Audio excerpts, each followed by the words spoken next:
안녕하십니까. 조세 전문 변호사 고성추입니다. 집을 가지고 있다는 그 자체로 지금 스트레스 받는 전국의 모든 다주택자 여러분 얼마나 고생이 많으십니까? 스트레스로 밤잠을 못 자고 건강이 악화되는 분도 계신 걸로 알고 있습니다. 그와 반면에 이런 그 현상을 아주 즐겨하고 고소해하고 더 과세를 하고 더 세금으로 더 강하게 징벌을 해서 아주 이번에 초토화시켜라 라는 또 응원하는 무리들도 존재합니다. 이게 지금 현재의 우리나라 현실입니다. 정부는 제가 이렇게 보니까 집을 팔아라, 좋게 말할 때 집을 팔아라 라는 기조를, 시그널을 확실히 하고 있습니다.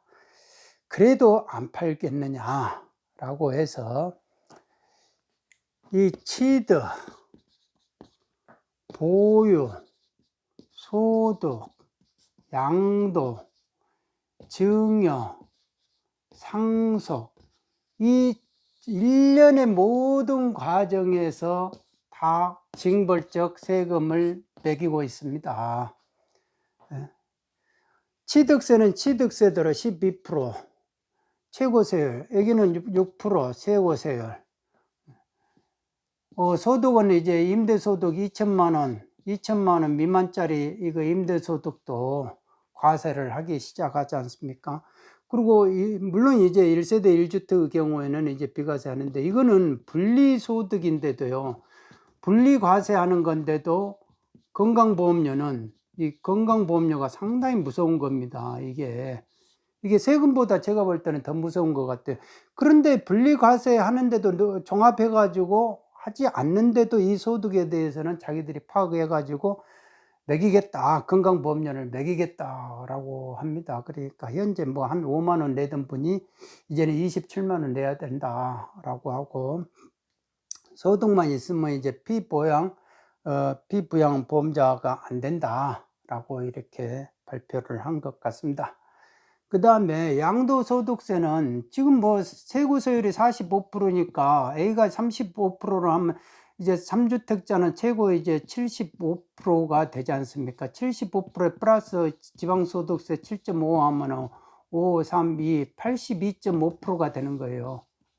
그러니까 이 세율은 100%까지 올라갈 수 있는 구간이 아직도 남아있다 이겁니다. 정부는 이 카드를 얼마든지 쓸 수 있는 그런 정도의 꺼리낌 없이 할 수 있는 그런 사람들이다 라고 지금까지 이제 보면은 알 거 아니겠습니까? 얼마든지 100%까지 올릴 수 있는 그런 자신이 있는 사람들이다 라는 겁니다. 그리고 증여는 언제든지 걸리기만 해봐라. 생전에 돈거래 한 건 내가 다 찾아가지고 증여서 때리란다. 이거는 15년이에요. 15년. 그리고 죽기만 해봐라. 내가 이거 다 상속세로 다 가지고 가버렸.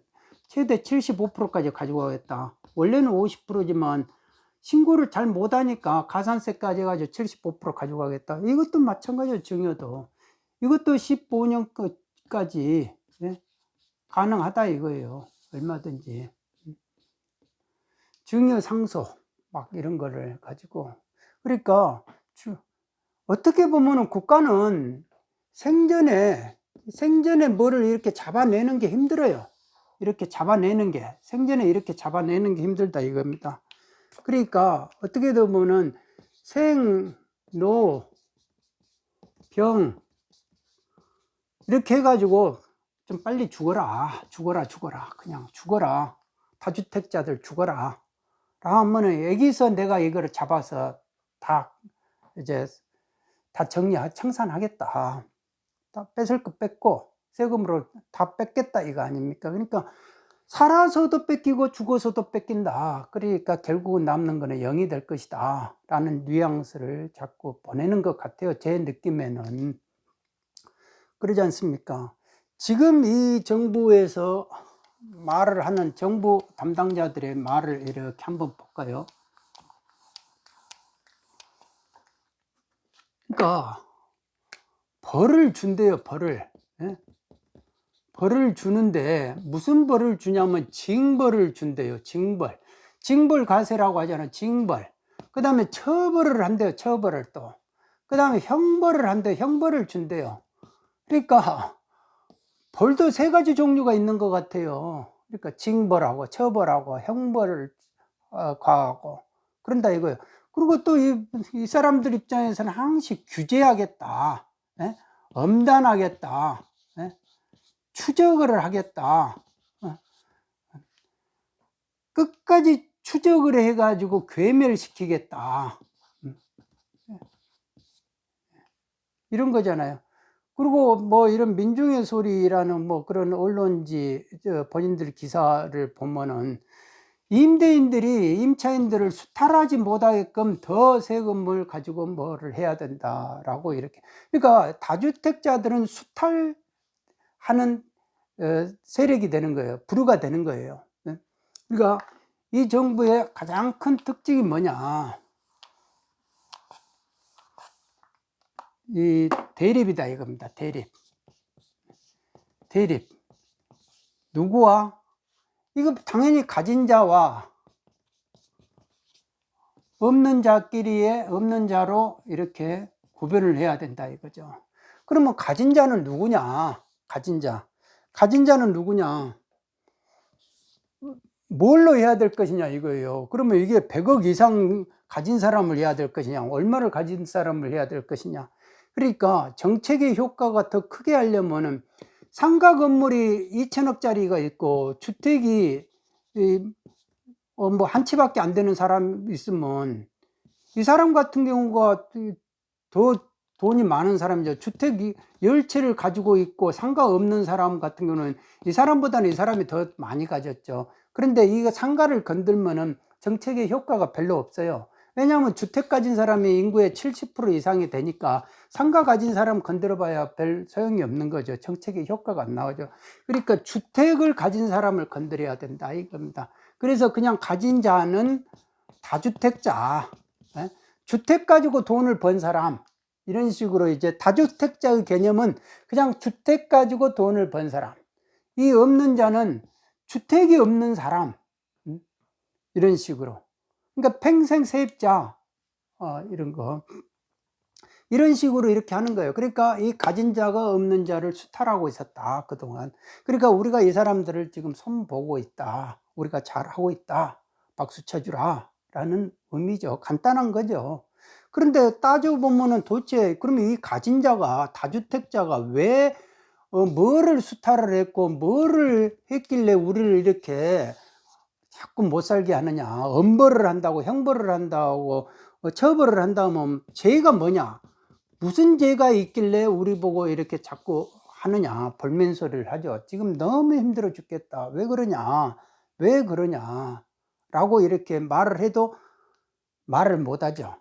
왜? 말을 하면 그 순간에 그냥 말꼬리 잡혀버리는데요. 다주택자가 뭐를 잘못했냐 라고 하면 말을 못 해요, 말을.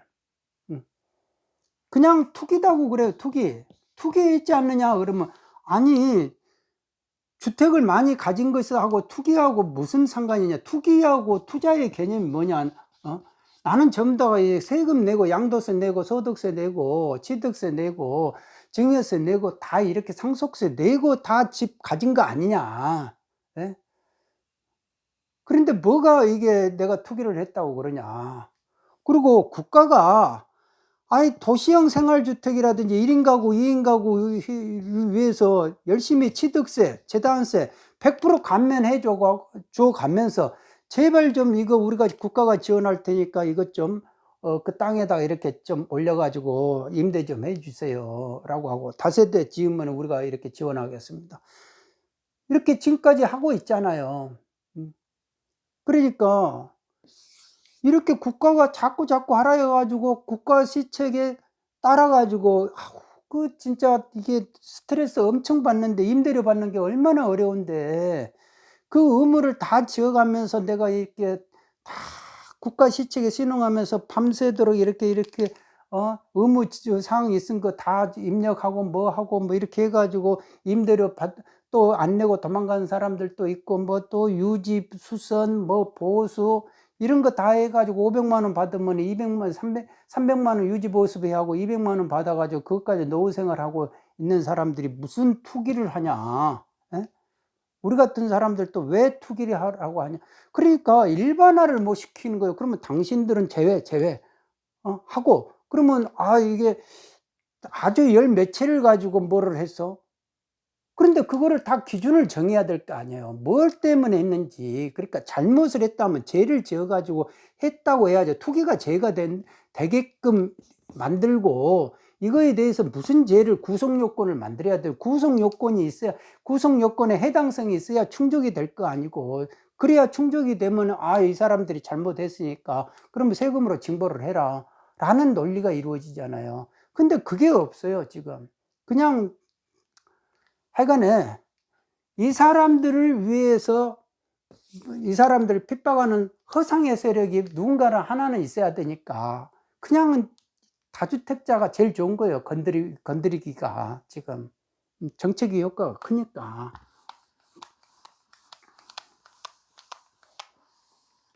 그러면 이때 지금 다주택자들은 과연 집을 팔아야 되느냐, 보유해야 되느냐. 정부 입장은, 무조건 정부 입장에서는 팔아라. 안 팔면은 우리가 이런 식으로 징벌적으로 계속 하겠다.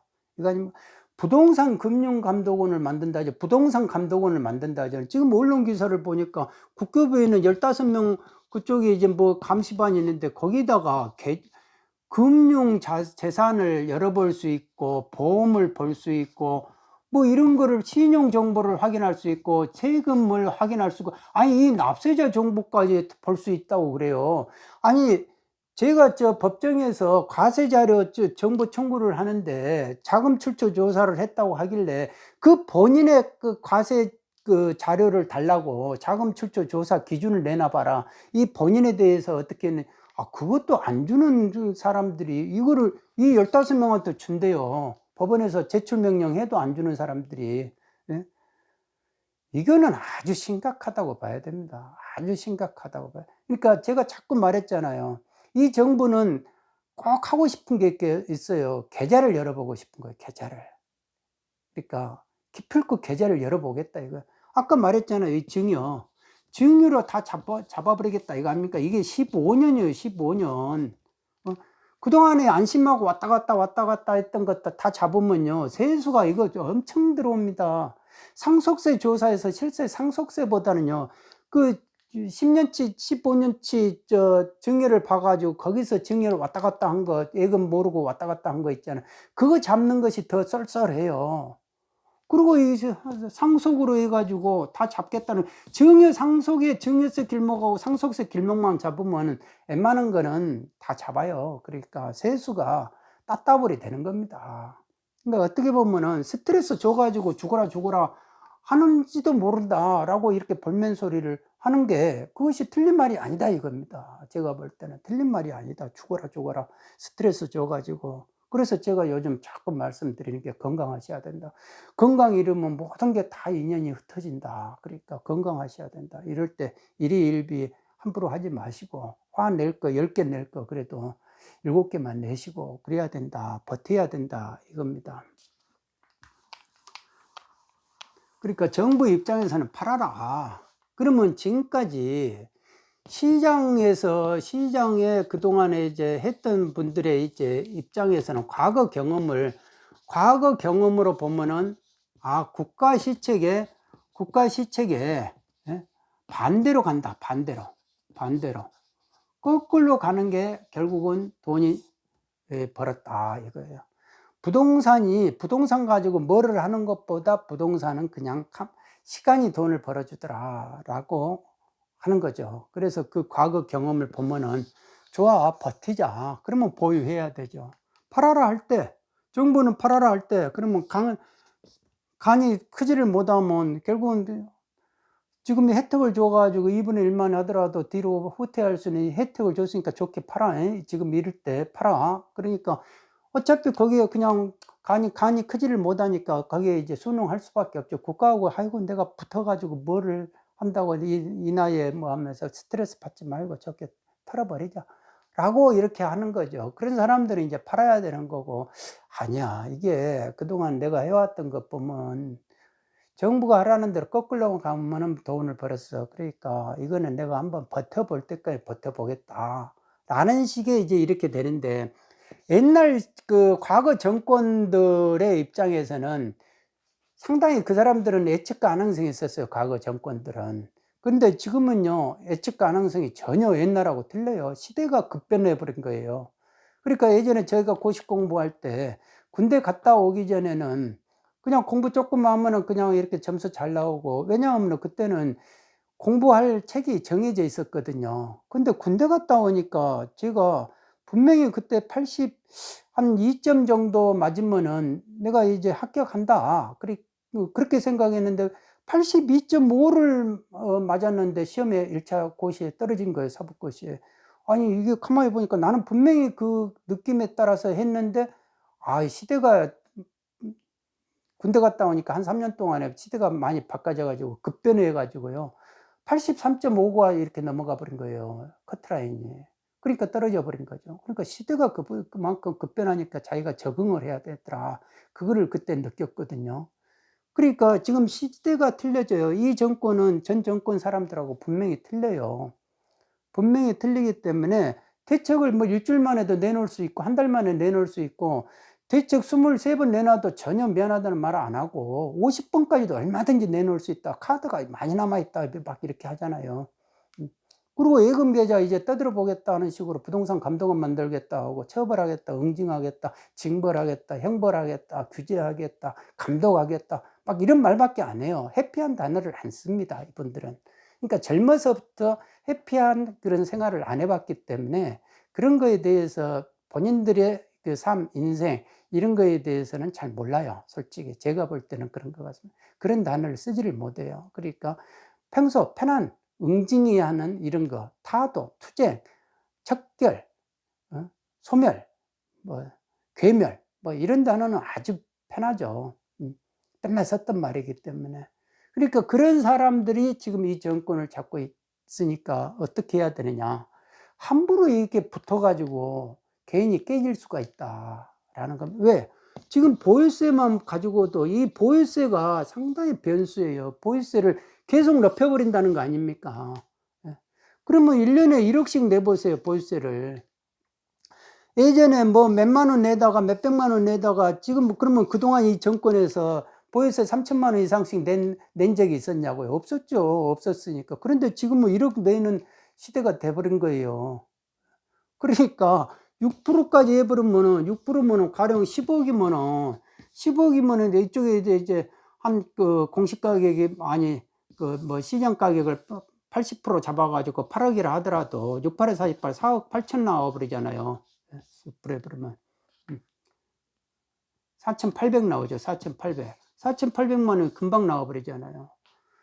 그러니까 이런 식으로 보유세 부담을 팍팍 지고 있다 이거죠. 그러면 생각을 해보십시오.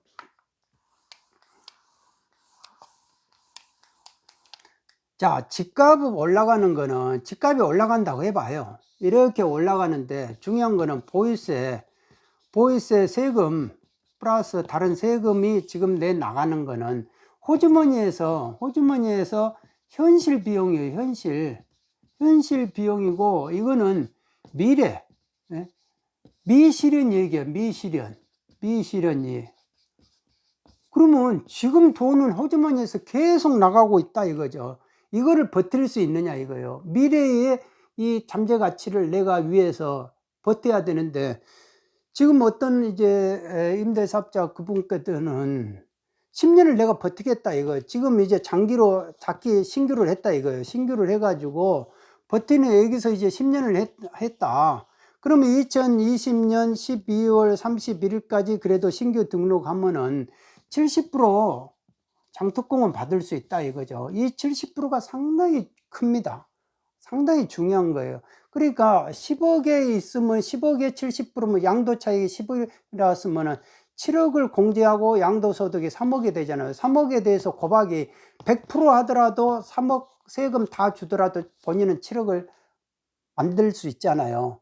그런데 중요한 거는 이 7억이 전부 다 내 호주머니로 들어가면 좋죠. 좋은데 이 속에서 전세보증금 반환을 해야 될 채무하고, 그 다음에 이 한 4,500만 원씩 10년을 내보십시오. 4.5억이 보유세로 나갔잖아요. 그럼 보증금 반환이 5억이고 4.5억이면 9.5억인데 오히려 손해나 버리는 거죠. 7억 가지고 있어 봐야. 그러니까 집값이 엄청 뛰어 가지고 20억 이상씩 나와야 뭐를 이렇게 할 거 아닙니까? 그런데 20억 이상 뛰면 또 공시가격도 높여 버리겠죠. 이 정부는 충분히 그렇게 한다니까요. 그러니까 못 가지고 가겠게, 그러니까 다 탈탈 털어 가지고 국가가 환수하겠다는 말이 자꾸 이 말이에요. 그러니까 가지고 가겠다. 근데 이 70%도 못 받는 경우라면은 버틸 재간이 없죠. 버틸 재간이.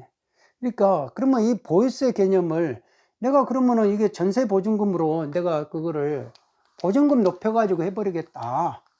보증금 높여 가지고 전세를 높여 가지고 하겠다라고 그래요. 그런 분들도 있어요.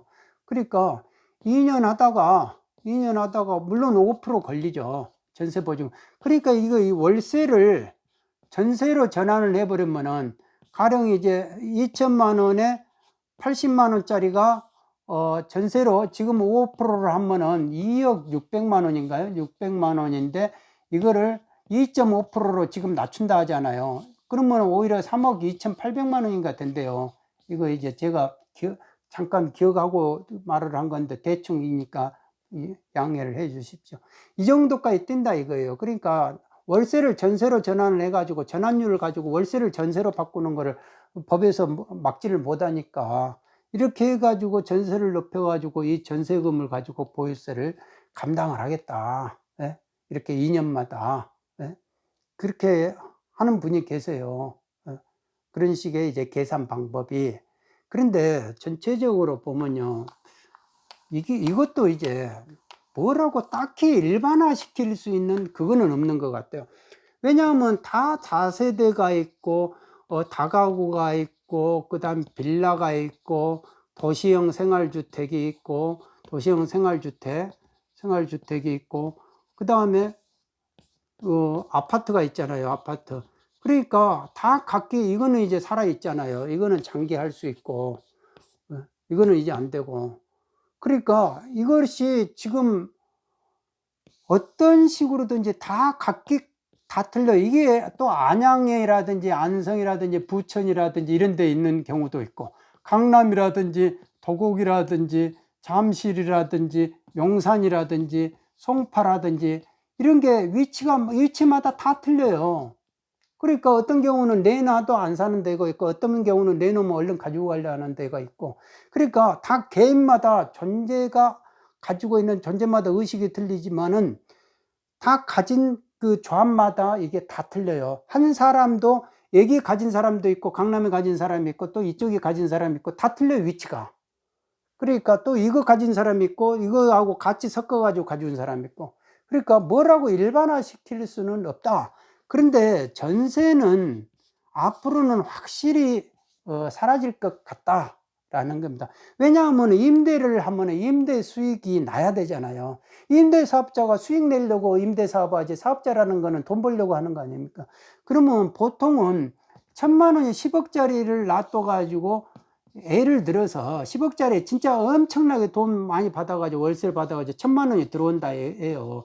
1,000만 원이 들어오면은 이게 6대 4 정도가 된대요, 보통은. 그러니까 6을 먹는 거죠. 그러면 600만 원이잖아요. 600만 원을 이거는 이제 보유 비용으로 빼고 600만 원인데 이 10억에 대해서 4,500만 원씩 어떻게 됩니까? 보유세가 나가잖아요. 세금이 나간다 이거예요. 보유세 나가고 또 다른 뭐 세금 나가버리면 6천만 원에서 뭐 이렇게 한 5천만 원 빼면 일단은 1,000만 원을 연 1,000만 원 버는 건 정도 수준. 그러면 한 달에 뭐 몇십만 원 버는 거죠. 그렇게 해도. 예. 그러잖아요.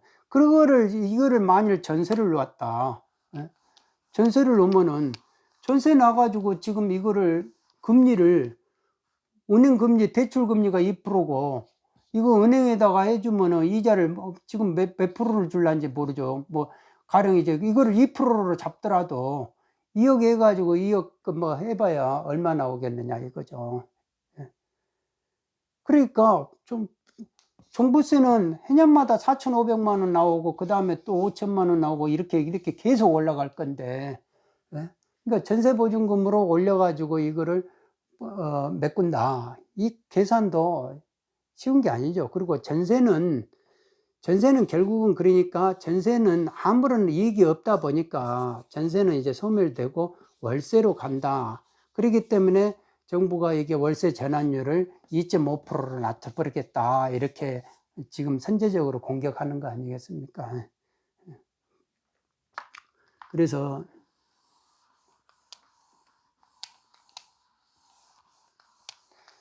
전체적으로 집값은 저는 제가 볼 때는 올라갈 요인보다 내려갈 요인이 더 많다.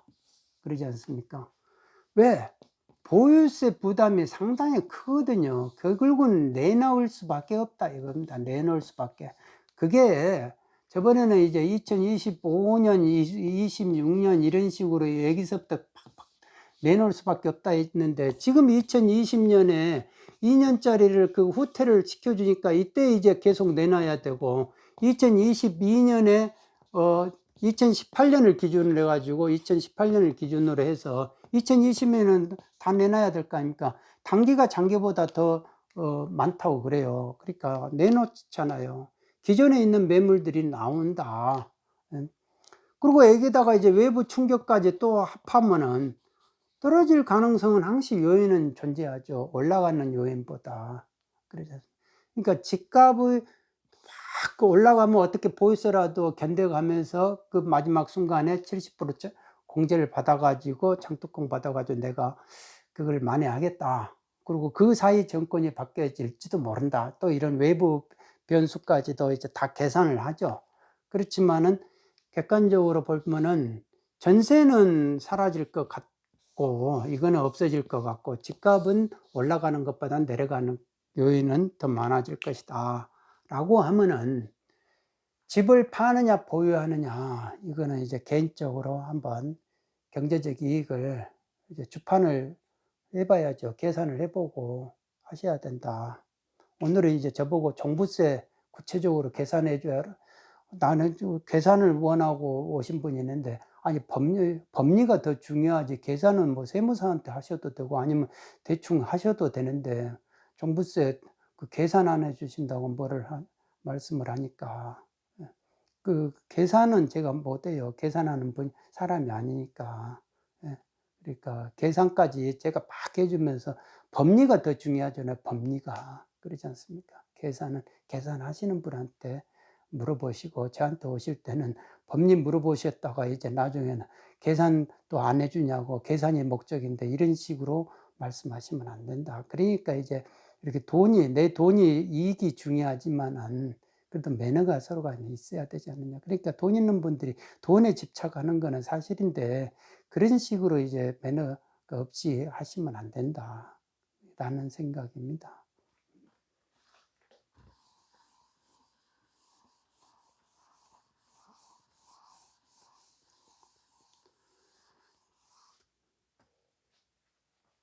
지금은 이제 집 가진 사람이 죽을 사람이 됐습니다. 죽을 죄를 졌다. 도대체 무슨 죄를 졌습니까? 이유라도 알고 싶습니다. 아마 그냥 네가 네 죄를 알렸다 하면서 왜 물어보냐 하면서 지금은 벌떼같이 막 그렇게 달라드는 형국입니다. 그러니까 지금 이럴 때 참 스트레스 많이 받습니다. 억울하기도 하고, 남들이 놀 때 나는 참 한 푼 두 푼 찬물에 이렇게 손 씻어 가면서 연탄 갈아 가면서 그렇게 한 푼 두 푼 안 쓰고 해오고, 내가 내 자신에게 제대로 된 옷 한 번 못 사 입고 그렇게 억척하지 살아온 그 대가가 결국은 이것이냐.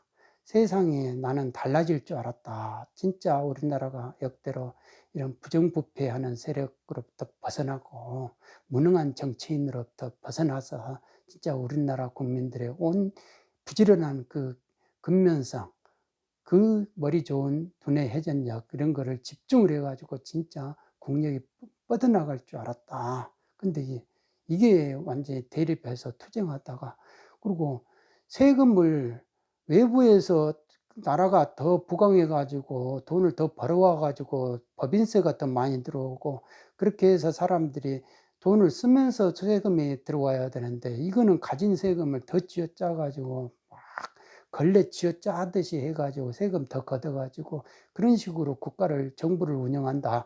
국가를 운영한다. 그거는 누가 못 하겠느냐.